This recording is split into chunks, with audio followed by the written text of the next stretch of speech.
अब सतगुरु के पास, सच्चे भक्त के पास, संत के पास अगर आप पहुंचे हो, आपको कुछ नहीं बोलना, जाकर बैठ जाना है।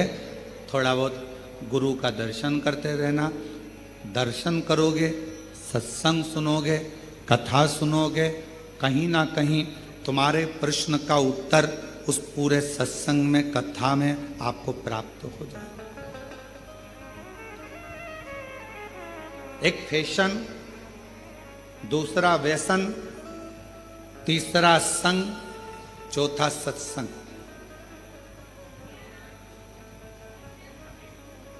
इन चारों का अलग अलग क्रम है। क्या क्या? जम के बोलो। पहला फैशन, दूसरा व्यसन, तीसरा संग और चौथा सत्संग। चारों का अलग अलग। फैशन क्या करता है? आपको ऊपर से अच्छा करता है। कपड़े की डिजाइन चेंज हो गई, आप ऊपर से अच्छे लगे। बाल की डिजाइन चेंज हो गई, आप ऊपर से अच्छे लगे।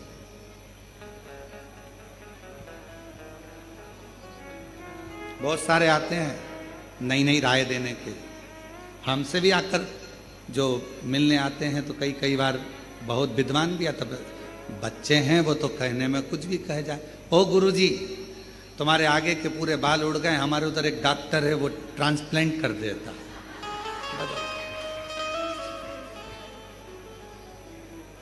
अब उसको बदल दो।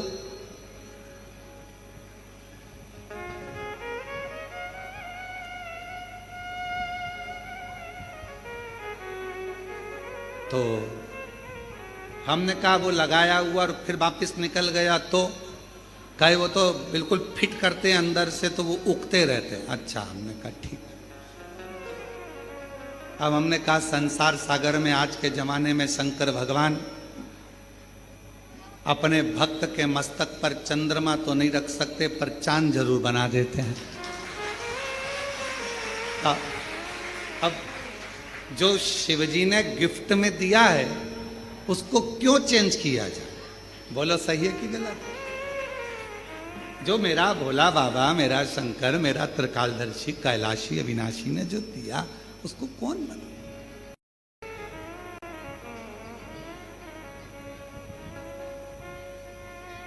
बहुत सारे मिलते हैं, बहुत,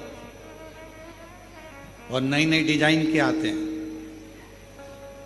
तो शिव महापुराण की कथा कर रही है कि पहले नंबर पर है, जम के बोलो, फैशन।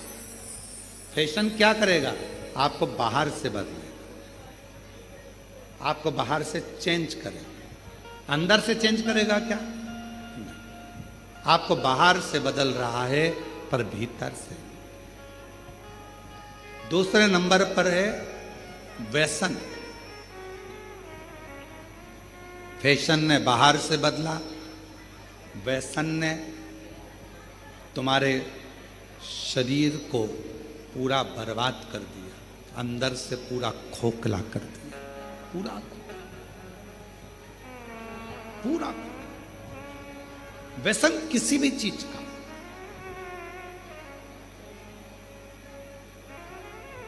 आज भारत की भूमि पर जगह जगह पर पुलिस प्रशासन नशा मुक्ति अभियान चला रही है और उसका एक ही कहना होता है कि आप नशे से दूर रहें। नशे से।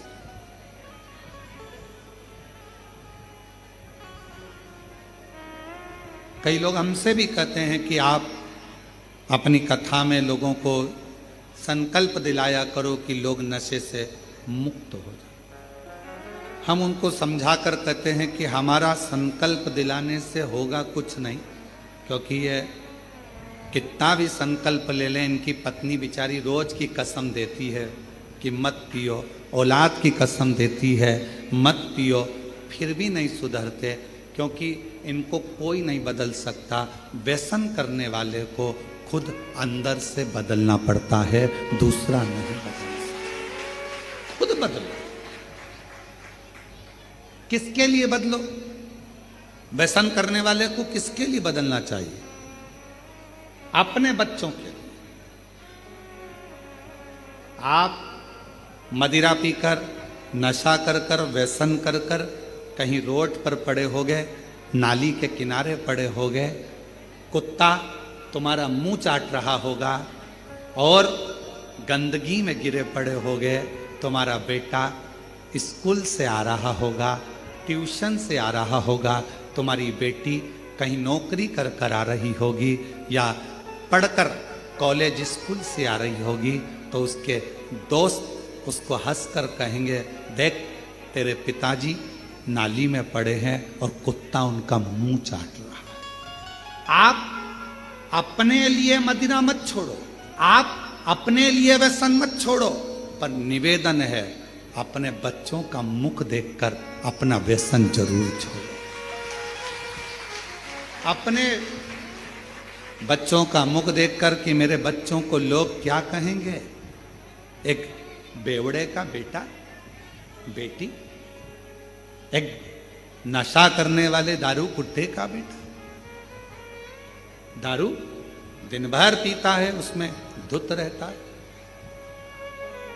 क्या कहें?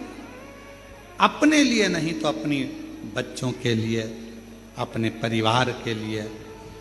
धर्म पत्नी अपना घर परिवार छोड़कर तुम्हारे लिए आई है, थोड़ा सा कहीं जाएगी तो उसको इज्जत नहीं मिलेगी। पिता इसका पति नशे में रहता है, ससुराल वाले भी कह देंगे दामाद तो नशे में रहते हैं, उसको कोई नहीं पूछता, तो अपनी बेटी को भी नहीं पूछा गया, नहीं पूछा। लोग कहे ये नशे में रहता है, पत्नी को भी आदर नहीं मिलता। नशा करने वाले व्यक्ति की ना धर्म पत्नी को सम्मान मिल पाता है, ना उसके बच्चों को सम्मान मिल पाता है, ना उसके माता पिता को सम्मान मिल पाता है, ना उसके भाई बहन को सम्मान मिल पाता है। इसलिए मेरा निवेदन इस व्यासपीठ से आप सभी से है, अगर बन सके तो अपने बच्चों का मुख देखकर, अपनी पत्नी का मुख देखकर, अपने माता पिता का मुख देखकर एक बार कड़ला मन बना लो कि मैं आज से लोटा लेकर मंदिर जाऊंगा, शिव का जल पीऊंगा, पर गलत व्यसन नहीं करूंगा, नशा नहीं करूंगा। अपने बच्चों का हम संकल्प नहीं दिलाएंगे, हम नहीं दिलाएंगे, अपने भीतर से त्याग। तो पहले नंबर पर क्या है? जम के बोलो, पैसा। दूसरे नंबर पर क्या है? व्यसन, अंदर से तोड़ देता है व्यसन। नशा अंदर से खोखला कर देता, चाहे वो कोई सा भी नशा, केवल मदिरा का या गांजे का या अन्य अन्य नशे से ही मतलब नहीं, नशा कोई सा भी। तुम्हारे को अगर धन का भी नशा है ना, तो वो भी तुम्हें अंदर से तोड़ देगा।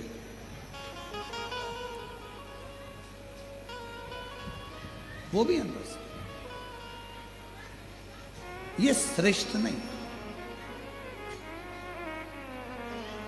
शिव पुराण कहती है, भगवान शंकर की कथा कहती है, फैशन बाहर से बदलेगा, व्यसन अंदर से तुमको तोड़ देगा। और एक होता है संग, तीसरे नंबर पर आया है संग। और इस कलयुग में, कलिकाल में, जैसे जैसे कलयुग बढ़ता जाएगा, अच्छे लोगों का संग नहीं मिल पाएगा, अच्छे लोगों का संग नहीं मिलेगा। और अगर अच्छे लोगों का संग मिल भी गया तो हो सकता है कि लोग मीठी वाणी कर कर, मीठी बातें कर कर, मीठा व्यवहार कर कर आपसे अपना काम निकाल लेंगे, आपसे अपना पूरा काम निकाल कर। हमारा शास्त्र कहता है कलिकाल में अच्छा संग बड़ी मुश्किल से मिलेगा।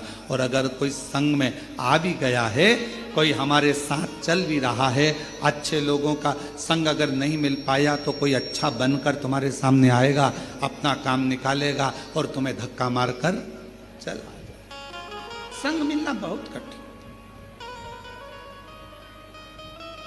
और अच्छा संग किसको कहते हैं? अच्छा संग किसको कहा गया?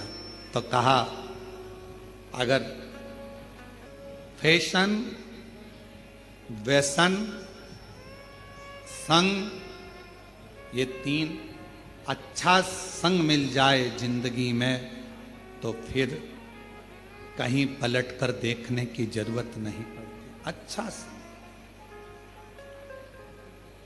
और चौथे नंबर पर जो आया है उसका नाम है, जम के बोलो, सत्संग।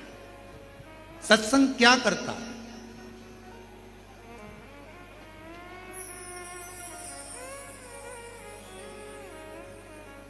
क्या करेगा सत्संग? सत्संग सबसे बड़ा काम करता है,